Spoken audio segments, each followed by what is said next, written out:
আসসালামু আলাইকুম। তোমরা যারা ঢাকা সেন্ট্রাল ইউনিভার্সিটি ভর্তি পরীক্ষা দিবা তারা এই একটা ভিডিও থেকে 4 মার্ক কমাতে যাচ্ছ, তো অবশ্যই ভিডিওটা সম্পূর্ণ দেখবা। এই ভিডিওটা তোমার জন্য অনেক বেশি গুরুত্বপূর্ণ। তো যদি একটা ভিডিও থেকে তোমরা যদি 4 মার্কের সাজেশন পেয়ে যাও তাহলে এটা অনেক বেশি ইম্পর্টেন্ট না? অনেক সময় 1 মার্কের জন্য পরীক্ষায় কিন্তু অনেকে ফেল করে আসে এবং অনেকে কিন্তু চান্স মিস করে ফেলে 0.25 এর জন্য। সেখানে তোমার 4 মার্ক অনেক বেশি ইম্পর্টেন্ট। যেই টপিকগুলো আজকে সাজেশন দিব এই টপিকগুলো পড়ে গেলে ইনশাআল্লাহ এখান থেকে প্রশ্ন আসবে। তো আমরা ফিজিক্সের ফার্স্ট পার্টে 3টা অধ্যায় ভৌত জগৎ, ভেক্টর এবং নিউটনের বলবিদ্যা এই 3টার উপরে বিগত বছরের প্রশ্ন অ্যানালিসিস করে টপিক অ্যানালিসিস এবং সাজেশন তোমাদের জন্য সাজানো হয়েছে। তো অবশ্যই ভিডিওটা তুমি দেখো, ঠিক আছে? আচ্ছা চলো কথা না বলে আমরা শুরু করি। আর ভিডিওটা যদি হারায় যায়, যদি পরবর্তীতে দেখতে চাও শেয়ার করে রেখে দাও বা সেভ করে রেখে দাও যেন পরবর্তীতে তুমি দেখতে পারো, এখন যদি তোমার দেখার সময় না থাকে, ঠিক আছে? আচ্ছা চলো আমরা দেখি। তো আমাদের যে বিষয়টা আমরা গত ভিডিওতে তোমাদের বলছিলাম, আমাদের ডিসিউ এক্সামের ফেজ 2 এখানে যে এক্সাম গুলো হবে তার আগে আমরা এরকম টপিক অ্যানালিসিস গুলো দিব। দেখো আগামী 10 জুন আমাদের কিন্তু ভৌত জগৎ, পরিমাপ, ভেক্টর ও নিউটনের বলবিদ্যা এই 3টা চ্যাপ্টারের উপরে এক্সাম হবে। তো আজকে আমরা এই এক্সামের উপরে বা এই অধ্যায়গুলোর উপরে কি কি পড়বা তার জন্য টপিক অ্যানালিসিস সাজেশন তোমাদের দিতেছি। তো যেহেতু আজকে প্রথম এক্সাম বা প্রথম এক্সামের টপিক অ্যানালিসিস, তার জন্য আমরা তোমাদের ফ্রি করে দিচ্ছি। বা টপিক অ্যানালিসিস তোমরা কিভাবে করবা, কি পড়বা, এটা তোমরা একটা সম্যক ধারণা পেয়ে যাবা। পাশাপাশি তো এই টপিকগুলো ফ্রি পাচ্ছই, ঠিক আছে? চলো আমরা দেখি। তো দেখো আমাদের প্রথমে আসবো হচ্ছে আমরা আমাদের হচ্ছে ভৌত জগৎ এই চ্যাপ্টার থেকে বিগত বছরে কেমন প্রশ্ন আসছে, আসলে কেমন প্রশ্ন আসছে এবং আরো এক্সট্রা আমাদের কি পড়তে হবে এই চ্যাপ্টার থেকে সেটা নিয়ে আমরা আইডিয়া দিব, ঠিক আছে? আচ্ছা তো দেখো আমাদের প্রথম দিকে আমাদের বিগত বছর অ্যানালিসিস যদি দেখি, দেখো স্পেরোমিটার এই পার্টটা থেকে, স্পেরোমিটার এটা কিন্তু গুরুত্বপূর্ণ ডিসিও এর জন্য বা 7 কলেজে এই অধ্যায় টপিকটা থেকে কিন্তু প্রশ্ন আসছে। তো স্পেরোমিটার দেখো লঘিষ্ঠ গণ নির্ণয়, এখান থেকে 23, 24 এবং 22, 23 কিন্তু প্রশ্ন আসে 2 বছরে। তার মানে তোমাকে অবশ্যই দেখতে হবে গোলকের আয়তন পরিমাপের শতকরা দুটি, এখান থেকে 2 বছর প্রশ্ন আসছে 2021 সাল 20, 21 এবং 17, 18 কিন্তু এই টপিকটা থেকে প্রশ্ন আসছে। তো দুইটা কিন্তু আমাদের জন্য মোস্ট ইম্পর্টেন্ট। দেখো রিপিটেড টপিক, স্পেরোমিটার লঘিষ্ঠ গণ এটাও 2 বছর আসছে, তারপর গোলকের আয়তন পরিমাপের শতকরা এটাও 2 বছর আসছে। তো তুমি যখন খুব সহজে এইভাবে অ্যানালাইসিস করবা তো তোমার কিন্তু বাস বুঝতে পারতেছো আসলে এই যে পরীক্ষাগুলো আছে এখান থেকে কেমন প্রশ্নগুলো আসে বা কোনটা আমার জন্য বেশি ইম্পর্টেন্ট। তো আমি অনায়াসে বলতে পারি যে আমাদের এই দুইটা টপিক আমাদের জন্য খুবই গুরুত্বপূর্ণ, ঠিক আছে? এরপর যদি আসো 19, 20 আসছিল চিরায়ত বলবিদ্যার মৌলিক রাশির দৈর্ঘ্য ভরের সময়, এখান থেকে একটা প্রশ্ন আসছিল। তো এই টপিকগুলো থেকে মূলত এই 3টা টপিক থেকে প্রশ্ন আসছে বিগত বছর যদি দেখি আমরা। আর এক্সট্রা করে তুমি যে টপিকগুলো পড়বা বা সাজেশন যেগুলো, সেগুলো হচ্ছে যে মৌলিক রাশির উদাহরণ, এটা ভাই খুবই গুরুত্বপূর্ণ। আসলে যদি থিওরি প্রশ্ন আসে তো মৌলিক রাশির উদাহরণ থেকে প্রশ্ন আসার সম্ভাবনা অনেক বেশি। দেন আমরা দেখবো যে ক্ষেত্রফল নির্ণয় শতকরা ত্রুটি, খুবই সহজ। আয়তনের ক্ষেত্রে কি হয় 3 গুণ করতে হয়, আয়তনের ক্ষেত্রে তোমার 3 গুণ করতে হবে, ঠিক আছে? 100%। আর হচ্ছে ক্ষেত্রফলের সাথে যার সামনে 3 এর জায়গায় 2 নিয়ে আসবা, 2 গুণন ডেল আর বাই আর গুণ হচ্ছে 100%, সিম্পল, ঠিক আছে? এটা দিয়ে দিতে পারে। এবার দেখো স্পেরোমিটারের যে সূত্রগুলো আছে, বিশেষ করে এই যে বক্রতার ব্যাসার্ধ নির্ণয়ের সূত্রটা, মেইনলি আমরা স্পেরোমিটার কেন ব্যবহার করি, বক্রতার ব্যাসার্ধ নির্ণয় স্পেরোমিটার ব্যবহার করি, এই একটা প্রশ্ন।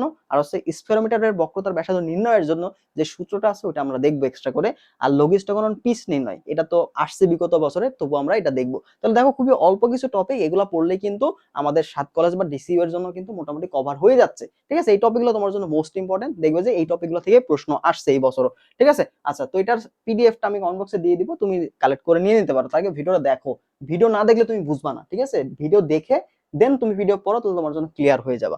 আচ্ছা নেক্সটে যাই আমরা। দেখো নেক্সটে আমরা যাবো হচ্ছে ভেক্টর পার্টে, ঠিক আছে? ভেক্টর চ্যাপ্টার, এখান থেকে কেমন প্রশ্ন আসছে বিগত বছরে আর এক্সট্রা আমরা কি পড়বো এটা দেখি। দেখো বিগত বছর অ্যানালাইসিস যদি আমরা দেখি তো এখান থেকে আমরা যদি 24, 25 দেখি, এখানে ক্রস গুণ আছে না, ক্রস গুণ, তো ক্রস গুণের সূত্র থেকে মূলত আসা প্রশ্ন। তো ক্রস গুণের টপিকটা আমরা পড়ে ফেলবো, এখানে যে টপিকগুলো আছে এই টপিকটা তুমি ভালো করে পড়বা।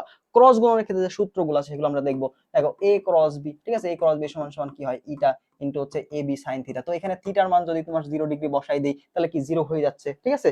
তো মধ্যবর্তী কোণ বা এখানে যে বিনিময় সূত্রগুলা, দেখো এ ক্রস বি, ঠিক আছে? এ ক্রস বি, আবার যদি তোমাকে বলে যে বি ক্রস এ, তাহলে এদের মধ্যবর্তী কোণ কত? এই ধরনের যে প্রশ্নগুলো আসে ক্রস গুণ রিলেটেড যে প্রশ্নগুলো থাকে এরকম প্রশ্নগুলাই তোমাকে কিন্তু দেখতে হবে, ঠিক আছে? এরকম প্রশ্নগুলাই তোমাকে দেখতে হবে। দেন দেখো এখানে যদি স্থান পরিবর্তন মাইনাস চলে আসে একটা। আচ্ছা এরপরে আই জে কে, এখান থেকে কিন্তু প্রশ্ন আসছে। দেখো আই জে কে, তো আই জে কে এর মধ্যে সম্পর্ক ডট গুণ হলে কি হবে, ক্রস গুণ হলে কি হবে, ঠিক আছে? এরকম মনে করো প্রশ্ন আসে। তো এই যে আই জে কে একক ভেক্টর যেগুলো আছে, আয়তাকার ভেক্টর গুলো আছে, এদের ক্রস এবং ডট এদের মধ্যে যে সম্পর্ক রিলেটেড যে প্রশ্নগুলো সেগুলো কিন্তু খুব আসছে দেখা যায়। দেখো 2 বছর কিন্তু আসছে, 18, 19, 17 পর পর কিন্তু 2 বছর আসছে। মধ্যবর্তী কোণ খুবই গুরুত্বপূর্ণ, এটা আমাদের জন্য হট টপিক। মধ্যবর্তী গুরুত্বপূর্ণ কেন হট টপিক, দেখো 24, 25 আসছে, 23, 24 আসছে, 20, 21 আসছে, 17, 18 আসছে। কত বছর কিন্তু মধ্যবর্তী কোণ থেকে আসছে। তার মানে আমাদের জন্য এই টপিকটা মোস্ট ইম্পর্টেন্ট। তারপর দেখো ক্রস গুণন, আই জে কে, এদের মধ্যে যে সম্পর্ক, দেখো রিপিটেড প্রশ্ন, দুইবার আসছে, এটা কিন্তু একবার, দুইবার, তিনবার, চারবার কিন্তু চলে আসছে, অবশ্যই ইম্পর্টেন্ট। লব্ধি সংক্রান্ত বেসিক প্রশ্ন থেকে আসছিল। একক ভেক্টরের এখান থেকে জাস্ট সূত্র থেকে প্রশ্ন আসছে, তো কনসেপ্ট আমরা জেনে নেব একক ভেক্টর কি। কোন একটা ভেক্টরকে তার মান দিয়ে ভাগ করলে একক ভেক্টর পাওয়া যায়, সেক্ষেত্রে লব্ধি হতে পারে, ঠিক আছে। আবার লম্ব ওগুলো আসে নাই, জটিল প্রশ্ন আসে নাই। দেখো সরণ ভেক্টর বা অবস্থান ভেক্টর কিভাবে নির্ণয় করা হয়, তোমাকে যদি একটা অবস্থান দেওয়া আছে, কিউ এর একটা অবস্থান দেওয়া আছে, তো তুমি পি কিউ ভেক্টর কিভাবে বের করবে এটা তোমাকে জানতে হবে। এটাই মূলত আমাদের অবস্থান ভেক্টর বা সরণ ভেক্টর, ব্যাসার্ধ ভেক্টর অনেকে বলে, ঠিক আছে। আচ্ছা, এরপরে দেখো সংরক্ষণশীল হলে মূলত কি হবে, কার্ল ইকুয়াল 0, এই প্রশ্নটা ছিল হচ্ছে 17-18 সেশনে। দেন যদি আমরা আসি 17টাতে আরেকটা প্রশ্ন আসছে, সেটা হচ্ছে ভেক্টরের লম্বপাংশ। একটা ভেক্টরকে আমরা দুইটা লম্বপাংশে ভাগ করতে পারি, একটা হচ্ছে আনুভূমিক দিকে, একটা হচ্ছে দেখো এই বরাবর কি হচ্ছে আনুভূমিক দিকে, এবং এই বরাবর আমরা কি পাচ্ছি আমাদের উল্লম্ব দিকে। যদি এফ একটা বল হয়, এফ এক্স সমান কি হয়, এফ কস থিটা, আর এটা হবে এফ সাইন থিটা। তো এই যে শর্টকাট বা ছোট টাইপের প্রশ্নগুলো কিন্তু আসে, তো এগুলো তুমি জাস্ট দেখবা, কারণ বিগত বছর যেহেতু আসছে, বিশেষ করে যেগুলো আমাদের বেশি রিপিটেড, এগুলো আমাদের জন্য মোস্ট ইম্পর্টেন্ট, এগুলো আমরা বেশি ইম্পর্টেন্স দিব, বা বিগত গুলোতে আসছে এগুলো ইম্পর্টেন্স দিব। পাশাপাশি এক্সট্রা কিছু টপিক আমাকে পড়তে হবে, সেটা হচ্ছে দেখো ভেক্টরের বিনিময় সূত্র, সংযোগ সূত্র, এগুলো কি, ঠিক আছে, কারা মানে।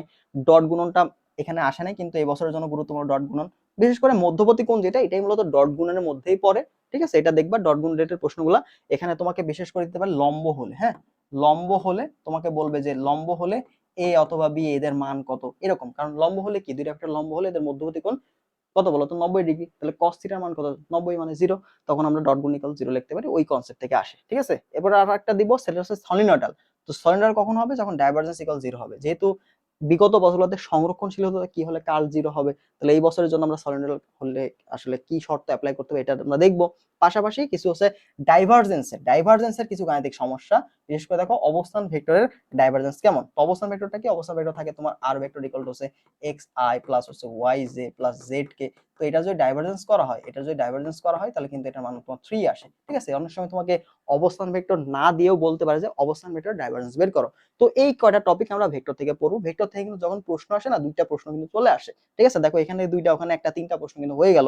এরপরে যে মোস্ট ইম্পর্টেন্ট যে চ্যাপ্টারটা আছে, সেটা হচ্ছে আমাদের নিউটনের বলবিদ্যা। তো তোমরা জানো নিউটনের বলবিদ্যাটা আসলে আমাদের প্রত্যেকটা প্রশ্ন পরীক্ষার জন্য গুরুত্বপূর্ণ, তাই না। তো দেখো নিউটনের বল থেকে কেমন প্রশ্ন আসছে, তো আমরা যদি 7 কলেজ বা ডিসি এর ক্ষেত্রে দেখি, তেমন বেশি প্রশ্ন এখান থেকে আসতে দেখা যায়নি, তবুও যেগুলো আসছে সেগুলো আমরা দেখবো, চলো। আর পাশাপাশি আর কি পড়বো এক্সট্রা, সেগুলো আমরা দেখবো, ওকে। আচ্ছা, আরেকটা বিষয় সেটা হচ্ছে দেখো আমাদের এক্সাম ব্যাচটা আছে, এটাতে আসলে তোমার জন্য অনেক বেশি হেল্পফুল হবে। কেন তোমাকে একটু বলি। দেখো এই যে এক্সাম ব্যাচটা আছে, দেখো আমাদের যে এক্সাম ব্যাচটা আছে, তোমাকে একটু আমাদের ওয়েবসাইটটা দেখাই। তুমি যদি এক্সাম ব্যাচে যাও বা ভর্তি হও, সেই ক্ষেত্রে আমাদের কিন্তু দুইটা ফেজ চলমান। তো প্রথম ফেজ যেটা ফেজ 1, এইটাতে কিন্তু অলরেডি এক্সাম গুলা শেষ। দেখো এখানে অনেকগুলো এক্সাম আছে, চ্যাপ্টারে অনেকগুলো এক্সাম আছে, মানে সবগুলা চ্যাপ্টারের উপর এক্সাম আছে এক কথায়, ঠিক আছে। তো এইগুলা একবার অলরেডি শেষ হয়েছে। তো তুমি ভর্তি হওয়া মাত্রই এই যে ফেজ 1 এর যে এক্সাম গুলো আছে, সেগুলো সুন্দর মতো দিয়ে দিতে পারবা। ইভেন এখানে প্রায় 52টার মতো এক্সাম আছে। দেখো সবগুলো ডিসিও এর এক্সাম, ডিসিও স্ট্যান্ডার্ড যে প্রশ্নগুলো আছে সেগুলোর উপরে নেওয়া, এবং প্রশ্নগুলো সবচেয়ে বেশি ইম্পর্টেন্ট যে বাছাই করা যে প্রশ্ন, এই প্রশ্নগুলো তুমি যদি রিভিশন দিয়ে যাও না, তোমার চান্স পাওয়ার মতো মার্ক তুমি এনশিওর করতে পারবে ইনশাআল্লাহ, ঠিক আছে। শুধুমাত্র চান্স না, টপ করার মতো মার্কও এনশিওর করতে পারবে। তো এখানে প্রশ্নগুলো সাজানো আছে, অর্থাৎ আমাদের ফেজ 1 এর যে রুটিনটা ছিল না, এই যে রুটিনটা দেখবা, এই রুটিন অনুযায়ী প্রশ্নগুলো আছে, ওকে। আর এই যে ফেজ 2, এই ফেজ 2 তে আমরা এখন লাইভ এক্সাম শুরু করব। যে রুটিনটা তোমাদের দেখাইলাম, যেমন আজকে টপিক অ্যানালাইসিস করতেছি, এটা আগামী কালকে এক্সাম হবে, ঠিক আছে। এরপর আমরা কনসেপ্টের একটা ক্লাস নেব, পাশাপাশি এইগুলা, এই যে এখানে লাইভ এক্সাম গুলো হবে, ওএমআর শিট দেওয়া আছে। আরেকটা বিষয়, আমাদের এক্সাম গুলো তুমি কিন্তু প্রিন্ট করে, ওএমআর যেটা আছে, এই ওএমআরটা প্রিন্ট করে বাসায় বসে অফলাইনেও দিতে পারবা। এটার ভিডিও দেওয়া আছে, আমি তোমাদের দেখাই দেবো, প্যারা নাই। গ্রুপে যারা ভর্তি হবা তাদের গ্রুপে দেওয়া আছে ভিডিও, কিভাবে এক্সাম দিবা। তার মানে একই সাথে তুমি অনলাইনে দিতে পারতেছো, আবার অফলাইনে এক্সাম দিতে পারতেছো। তো ডিসি এর জন্য সেরা একটা এক্সাম কিন্তু এটা হতে যাচ্ছে। আর ক্লাস সেকশনে অলরেডি কোশ্চেন ব্যাংক সলভ ক্লাসগুলো দেওয়াই আছে। এই যে এখান থেকে দেখো ভেক্টর ভৌত জগৎ থেকে নিউটন বলবিদ্যা, এগুলো আজকে করে ফেলবা। Exam question bank solve class এখানে আমরা ডিটেলস সহ বুঝাই দিছি। পাশাপাশি আরো কনসেপ্ট রিভিশন ক্লাসগুলো আমরা আজকে রাতের মধ্যে তোমাদের দিয়ে দিব, ঠিক আছে। তো এই ছিল মতো বিষয়। আর পিডিএফ সেকশনে আমাদের যে টপিক অ্যানালাইসিস গুলো পাবা, পিডিএফ সেকশনে গিয়ে তুমি টপিক অ্যানালাইসিস গুলো পাবা। এই যে আজকেরটা, একদিনেরটা, এটা এভাবে সিরিয়াল, রুটিন ওয়াইজ সিরিয়াল হয়ে থাকবে, ঠিক আছে। ভার্সিটি ক প্রশ্ন ব্যাংক দেওয়া আছে, ডিসি কোশ্চেন ব্যাংকটা দেওয়া আছে, যা যা লাগবে সবকিছু আমরা তোমাদের গুছাই রাখছি, বুঝতে পারছো। আসলে আমাদের মেইন টপিকে যাই, সেটা হচ্ছে নিউটন বলবিদ্যা। তো এখানে যদি আমরা দেখি, দেখো বিগত বছরে কি প্রশ্নগুলো আসছে। টর্কটা আমাদের জন্য গুরুত্বপূর্ণ, টর্কের সূত্র, মাত্রা, এগুলো কিন্তু গুরুত্বপূর্ণ। মানে টর্কের টপিকটা আমাদের জন্য ইম্পর্টেন্ট, ঠিক আছে। টর্কের সূত্র তোমাকে জানতে হবে, টর্কের সাথে অন্যান্য রাশির যে সম্পর্কগুলো আছে সেগুলো তোমাকে জানতে হবে। টর্কটা ইম্পর্টেন্ট। দেখো টর্ক থেকে 24-25 প্রশ্ন আসছে, 19-20 আসছে এবং 17-18তেও কিন্তু টর্ক থেকে প্রশ্ন আসছে। 3টা বছর টর্ক থেকে প্রশ্ন আসছে, তো অবশ্যই তোমাকে ইম্পর্টেন্স দিতে হবে। এরপর আসো নিউটনের তৃতীয় সূত্র, এটা গুরুত্বপূর্ণ। নিউটনের তৃতীয় সূত্রটা আরো প্রশ্ন আসছে, দেখাবো পরে। তো ক্রিয়া প্রতিক্রিয়ার মধ্যবর্তী কোণ, আমরা জানি কি ক্রিয়া প্রতিক্রিয়া বিপরীতমুখী, মধ্যবর্তী কোণ কত হবে 180 ডিগ্রি। 21-22 আসছিল। আবার এই ত্বরণে ঊর্ধ্বগামী লিফটের যে প্রতিক্রিয়া বল এটা চাইছে। দেখো লিফট সংক্রান্ত যে প্রশ্নগুলো আছে সেগুলা কত সালে আসছে, 21-22 কিন্তু আসছে। দেন আমরা আসি ঘড়ির কাঁটার মিনিটের কৌণিক বেগ কত। তো এই যে কৌণিক বেগটা প্রশ্ন তোমাকে দিয়ে দিছে, কৌণিক বেগ, ঠিক আছে। তো এখানে তোমাকে দিতে পারে সেকেন্ডের কাঁটাও দিতে পারে, ঘন্টার কাঁটাও দিতে পারে। তো এটা তোমাকে জানতে হবে ঘড়ির কাঁটার মিনিটের কাঁটা, সেকেন্ডের কাঁটা, ঘন্টার কাঁটা, এদের কৌণিক বেগটা কিভাবে বের করতে হয় এটা আমাদের জানতে হবে, ঠিক আছে। আচ্ছা, তো নেক্সটে আসো আমাদের নিউটনের গতির তৃতীয় সূত্রের ব্যবহার বা তৃতীয় সূত্রের যে ব্যবহারের যে উদাহরণগুলো আছে, উদাহরণগুলো এক কথায় উদাহরণগুলো, জেট বিমান দিয়ে একটা উদাহরণ ছিল ওইটা। আর 1 নিউটন সমান সমান এই যে এককের যে রূপান্তর, এই প্রশ্ন ছিল একটা 17-18তে। তো খুব একটা বেশি প্রশ্ন আসে নাই, এই টপিকগুলো দেখবে। পাশাপাশি এক্সট্রা করে যে সাজেশনটা এটা গুরুত্বপূর্ণ এই বছরের জন্য, এই টপিকগুলো গুরুত্বপূর্ণ। কি কি টপিক চলো দেখি। বলের সূত্র থেকে বেগের পরিবর্তন, দেখবে অনেক সময় তোমাকে বলবে যে এফ বল টি সময় ধরে ক্রিয়া করলে কতটুকু বেগ পরিবর্তন হলো, বা ডেল ভি পরিমাণ বেগ পরিবর্তন করতে হলে কতটুকু বল প্রয়োগ করতে হবে। এই একটা সূত্র থেকে তোমাকে এফ বের করে দিতে পারে, ডেল ভি বের করতে দিতে পারে, ঠিক আছে। এফ বলে তো ডিরেক্ট সূত্র বের বসাই দিলে, এখানে ডেল ভি বসাই দিলে। আর ডেল ভি বললে এই যে টি টাইপের পক্ষান্তর করে এফ টি বাই এম করলে ডেল ভিটা বের হয়ে গেল, ঠিক আছে। তো এটা একটা টাইপ খুবই গুরুত্বপূর্ণ চলে আসতে পারে। এবার বলের ঘাত ভাই খুবই ইম্পর্টেন্ট, বলের ঘাত এফ টি এটা সমান কত, ভর বেগের পরিবর্তন। তো এখান থেকে কিন্তু প্রশ্ন দেয় তোমাকে, দেখবা যে দেওয়া আছে বল এবং সময়, বলে যে ভর বেগের পরিবর্তন কত, তখন এফ আর টি গুণ করে দিলা, ঠিক আছে। আবার তোমাকে ভর বেগের পরিবর্তন অন্যভাবে দিতে পারো, ভর বেগের পরিবর্তন সংক্রান্ত বলের ঘাত দেখো এফ টি এটা সমান সমান কি জানো, এম ইন্টু হচ্ছে ডেল ভি। তো তোমাকে অনেক সময় ভি ওয়ান দিল, ভি টু দেওয়া আছে, এই যে একটা দেওয়ালে মনে করো ভি ওয়ান বেগে গেল, ভি টু বেগে ফেরত আসো, তাহলে এটা যদি প্লাস হয় এটা নেগেটিভ। তো ওই সূত্র থেকে তোমাকে ডেল ভি বের করে এম এর সাথে গুণ করে দিবা। তো এইভাবে কিন্তু প্রশ্নগুলো দিতে পারে। তো এই টাইপগুলো তোমাকে ভালো মতো জানতে হবে, ঠিক আছে। আচ্ছা নেক্সটে আসো, টর্ক, জড়তার ভ্রামক, কৌণিক ভরবেগ, কৌণিক ত্বরণ, এদের সূত্র সম্পর্ক।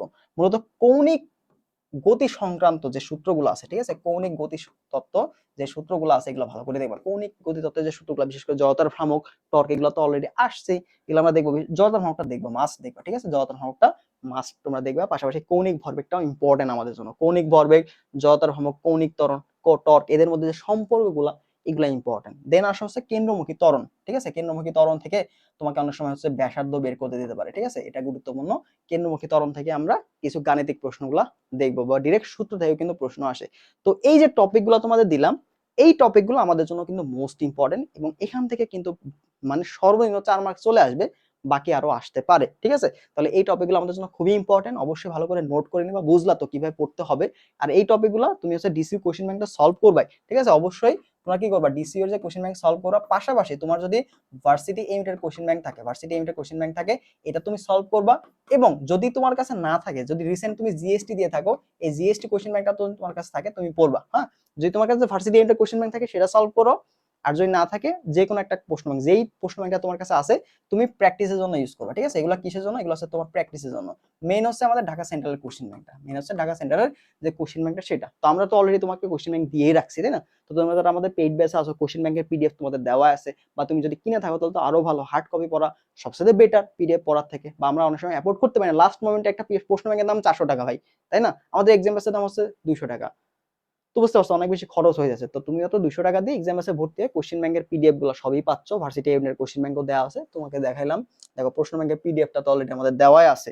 আমাদের যদি যাও কোশ্চেন ব্যাংকে সেকশনে দেখো, এই যে আমাদের কিন্তু দেওয়া আছে, প্রশ্ন ব্যাংকগুলো কিন্তু সবগুলো দেওয়া আছে।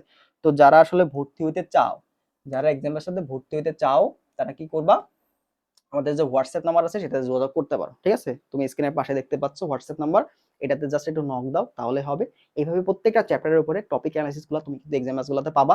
প্রত্যেকটা এক্সামের আগে, আমাদের প্রত্যেকটা এক্সামের আগে, এই যে গতকালকে পরের এক্সাম দেখো গুণগত রসায়ন রাসায়নিক পরিবর্তন, তো আমরা আগামী কালকে করব গুণগত রসায়ন এবং রাসায়নিক পরিবর্তন থেকে বিগত বছর কেমন প্রশ্ন আসছে সুন্দর করে সাজাই দিব ভাই। এই যে সাজানো গুলা, তুমি টাকা দেখতেছো 200 টাকা, বাট এই 200 টাকার জন্য তোমার কত সময়টা তুমি বাঁচতেছে, তুমি বুঝতেছো, সময় বাঁচতেছে, তুমি একটা গোছানো এক্সাম ব্যাচ পাচ্ছ, কোশ্চিন ব্যাংক সলভ ক্লাসগুলো করাই দিচ্ছে। এই 200 টাকা দিয়ে তোমার যে চান্স পাওয়ার উচিত হয়, এটা কি তোমার নষ্ট হবে বলো। এই 200 টাকা তুমি যদি রাস্তায় বের হও, বন্ধুদের সাথে আড্ডা দাও, 200-300 টাকা এমনিতেই ফুরায় যায়।